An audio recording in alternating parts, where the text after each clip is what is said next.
बोली राम से सुकुन का मुस्कुराई के बनवा में आई के राम। बोली राम से सुकुन का मुस्कुराई के बनवा में आई के ना। राम कर लो मुझसे शादी बन में रहोगे आजादी। राम कर लो मुझसे शादी बन में रहोगे आजादी। हमें रख लो दुल्हनिया बनाई के बनवा में आई के ना। हमें रख लो दुल्हनिया बनाई के बनवा में आई के ना।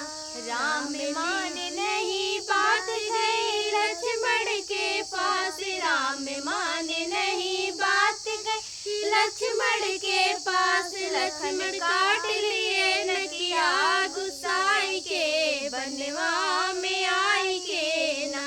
लक्ष्मण काट लिए नकिया गुस्साई के बनवा में आई के ना।